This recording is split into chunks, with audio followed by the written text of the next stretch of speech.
Battleship Missouri, 53,000-ton flagship of Admiral Halsey's Third Fleet, becomes the scene of an unforgettable ceremony marking the complete and formal surrender of Japan. In the Bay of Tokyo itself, the United States destroyer Buchanan comes alongside, bringing representatives of the Allied powers to witness the final capitulation.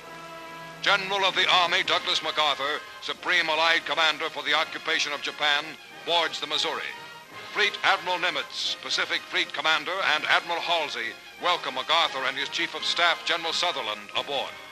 Admiral Nimitz escorts General MacArthur to the Missouri's veranda deck, where the 20-minute ceremony is to take place.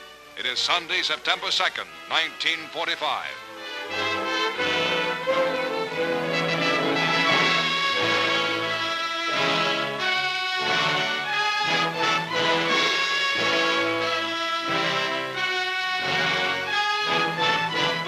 Cameramen and reporters of many countries record this historic moment as United Nations military leaders crowd aboard the Missouri and examine souvenir cards bearing the Japanese flag, special mementos of the occasion. And now, in a Navy launch, the Japanese surrender party arrives. They are headed by Agent Mamoru Shigemitsu, Foreign Minister of the Japanese Surrender Cabinet, who was wounded by a Korean patriot in Shanghai years ago and walks on an artificial leg.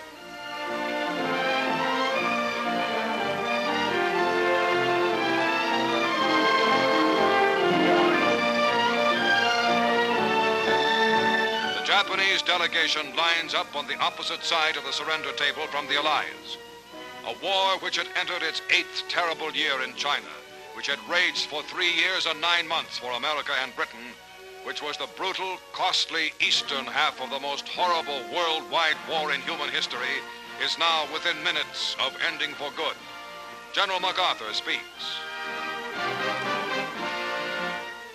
We are gathered here, representatives of the major warring powers, to conclude a solemn agreement whereby peace may be restored.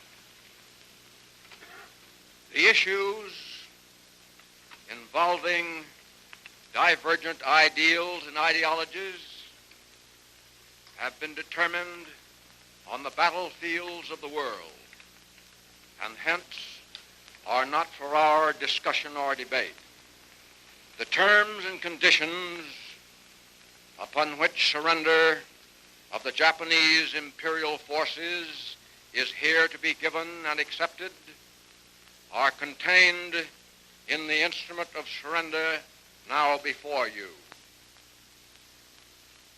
As Supreme Commander for the Allied Powers, I announce it my firm purpose, in the tradition of the countries I represent, to proceed in the discharge of my responsibilities with justice and tolerance, while taking all necessary dispositions to ensure that the terms of surrender are fully, promptly, and faithfully complied with.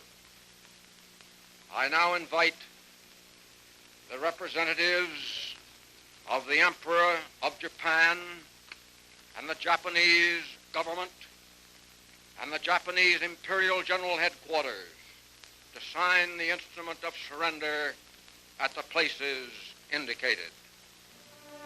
Mr. Shigemitsu comes to the surrender table. These dramatic first pictures were made by newsreel war correspondents and Army and Navy cameramen and were specially flown back from Tokyo. The time is 9:05 a.m. The Japanese have been on board exactly 10 minutes.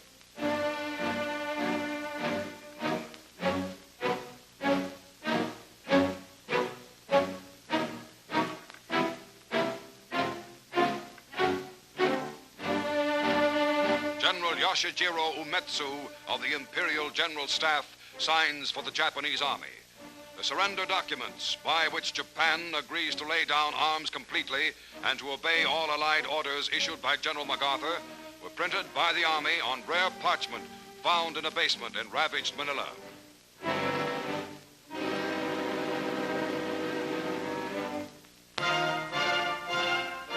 General MacArthur signs as Supreme Allied Commander. The first pen used is presented to General Wainwright of Corregidor.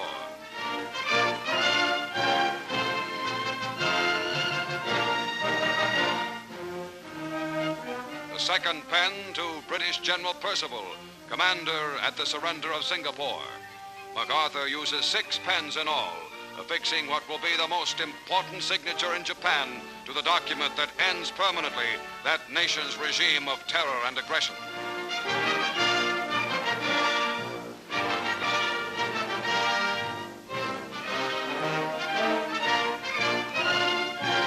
For the forces of the United States itself, Admiral Chester Nimitz signs.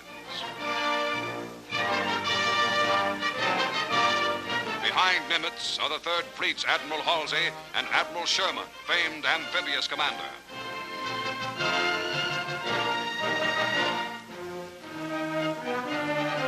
General Su Young Chang, Chief of Military Operations for the Chinese National Council, signs for China. Admiral Sir Bruce Fraser, commander of the British Pacific Fleet for the United Kingdom. Lieutenant General Kumsa Nikolaevich Derevyanko for Soviet Russia.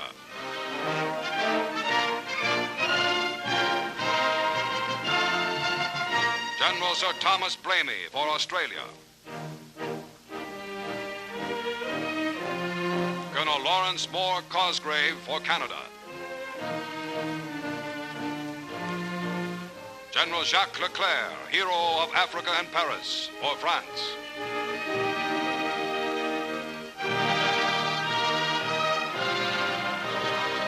Admiral C.E.L. Helfrich for the Netherlands. Air Vice Marshal L.M. Issett for New Zealand.